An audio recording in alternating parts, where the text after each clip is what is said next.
Kumusta kayo? For today's video ay ayan, hinuhubaran ko yung aking motor, mula sa kanyang fairing sa harapan at saka dito lahat. Kasi ano ko sa inyo, ipapakilala ko sa inyo o i-explain ko sa inyo kung ano yung mga wire natin dito sa ating regulator rectifier o yung ating charging system ng ating motor. So ito yung aking regulator na rectifier. So ano pa to? Stock. Hindi pa ako naka full wave. So sa mga nagtatanong kung naka full wave na ba yung aking motor, so hindi pa ako naka full wave. So ngayon is ipapaliwanag ko sa inyo itong mga wire na to.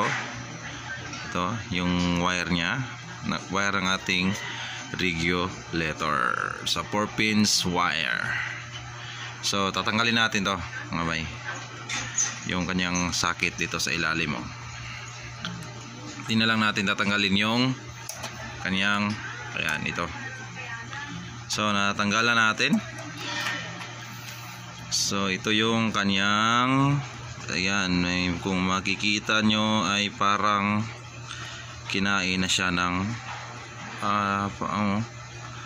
parang kinain ng, parang nasusunog yung niya, wire.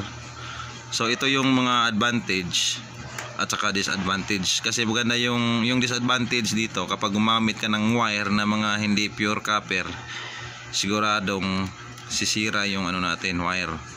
Maganda kasi to kasi stock, tapos pure copper yung wire na ito. So kailangan natin tong, buti na lang na buksan natin. Kung hindi is pwede kang magkaabarya nito sa biyahe. Yan. So ngayon mga bay is ipapaliwanag ko sa inyo yung wire na 4 na wire. So ayan, 4 na wire lang yung meron yung ating stock na regulator. Sa mga naka Honda Wave 125 XRM 125, ayan, magkapareho lang sila ng diagram o wiring diagram sa Wave 125. So yung pala nito, ayan, itong green wire na wire, ito pala yung ating negative. So pag lahat ng Honda na motor, pag green wire, ayan yung supply ng negative wire. Negative to mga ba, itong green. Itong body ground is negative din to. So ayan, so kailangan natin tong, yan, mamaya lagyan natin ng electrical tape. So ito namang white, kulay white, kasi pag sa Honda Wave 125, ito yung charging coil natin, yung white, kulay puti. Ito yung galing sa ating stator, tapos itatapon niya dito sa ating regulator. Ayan, tapos siya yung regulator, ito yung mag-charge. So ita-charge niya yung ating battery. So itong kulay na white, so ayan, white wire, ito yung charging coil ng ating motor pag Honda Wave 125. Pero pag sa Honda XRM is yellow wire yan mga bay. Ayan, ito white wire, ito yung charging coil. Tapos ito namang ating red wire, ito naman yung ating positive wire. Ito yung pupunta sa ating wire mismo, yung charging natin.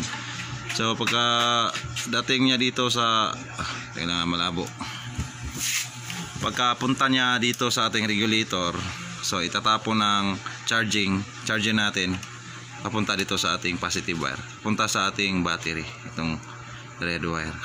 So yan. Tapos ito namang yellow wire, ito naman yung pinaka main supply ng ating headlight mga bay. So headlight natin at saka tail light. So ito yung wire na kapag binirit natin yung ating gasolinador ay lalakas. Kapag hihina naman yung ating gasolinador, hihina din yung ating ilaw. So gagawa ko ng nito video kung paano pag itong wire na to yung mag battery operated, pag nilagay natin to sa accessory wire, so lahat ng yung ating tail light at yung ating headlight ay naka battery operated na yan. So ito yung yellow, ito yung supply ng ating headlight at saka taillight, yung stock na ilaw lang. So yan lang mga bay. So yan o. So sana meron kayong konting ano.